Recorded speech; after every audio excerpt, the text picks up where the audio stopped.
بقتش زي الاول. البنت دلوقتي ما بقتش هي البنت اللي قاعده جنب الحيطه مستنيه اي ابن حلال يخبط على الباب. بقت بمجرد ما بتيجي تقول لها عقبالك تقول لك لا بعد الشر. تقول لها يا بنتي هتعنسي تقول لك لا انا عنس بمزاجي. ودلوقتي نزلنا الشارع عشان نعرف راي الناس في الموضوع ده.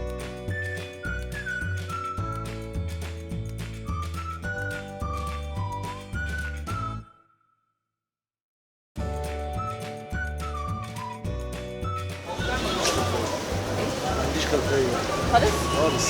يعني البنات دلوقتي مش عايزه تتجوز ليه؟ الله اعلم. اصل الجواز ما فيهوش اي حاجه مفيده بصراحه، كله يعني انا التجارب اللي حواليا ان كله خناق وزعيق وكده ومفيش تفاهم اساسا. بس الواحد تبقى عايشه بحريتها بقى وعايشه بمزاجها وتروح وتيجي براحتها من غير ما حد يقول لها انت رايحه فين وجايه منين والكلام ده. كده الصراحة دي مش عارف، أنا متهيألي يعني إن أي بنت تتمنى الجواز يعني.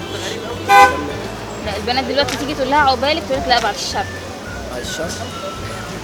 لا يمكن هي بس إن شايفة إن الجواز ده كابتن حريتها بس، لكن هي دلوقتي طبعا أولا وأخيرا لازم ليها الجواز. البنات دلوقتي بقت تقول لك انا عنس بمزاجي.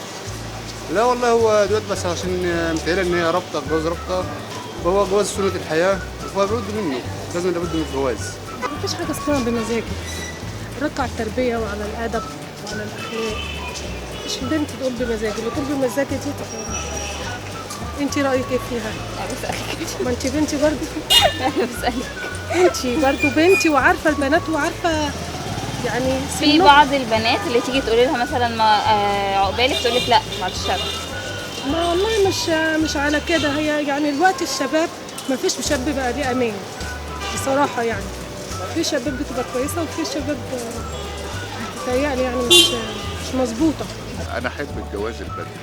أنا أولادي الحمد لله مجوزهم سن 17 سنة، والثلاثة الحمد لله لأن أنا ما معيش إلا 3 بنات وما معيش صبيان، والثلاثة الحمد لله ربنا موفقهم وفي منتهى السعادة وفي منتهى يعني الإخلاص لجوازتهم وفي منتهى العيشة الجميلة. لكن اللي يقول آخر الجواز طب ليه؟ كدابه طبعا، كدابه وش. تقول لك انا عنس بمزاجي يعني انا مش هتأخر في الجواز ولا حاجه مش عايزه اتجوز دلوقتي. لا اكيد يعني ده حلمها، هي لو مش حلمها هي بتقول بس كده، بس مجرد ما يجي على العريس يخبط فتبقى في عز فرحتها يعني. البنات مش عايزه تتجوز دلوقتي. لا طبعا، تعنز يعني سنها يكبر مش راضيه تتجوز. ليها اسباب.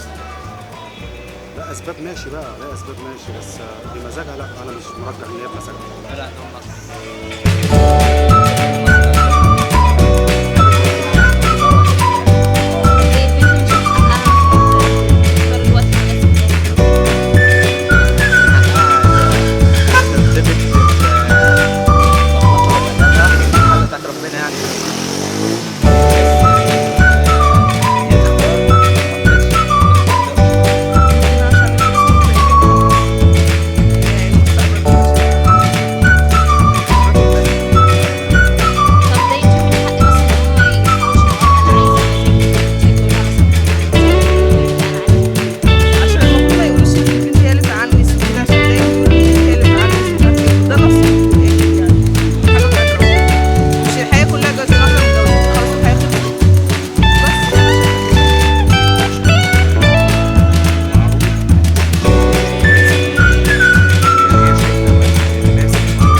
شايفين ان الشباب اغلبهم في العمر اللي هو المطلوب مناسب، ولو حبوا يدوروا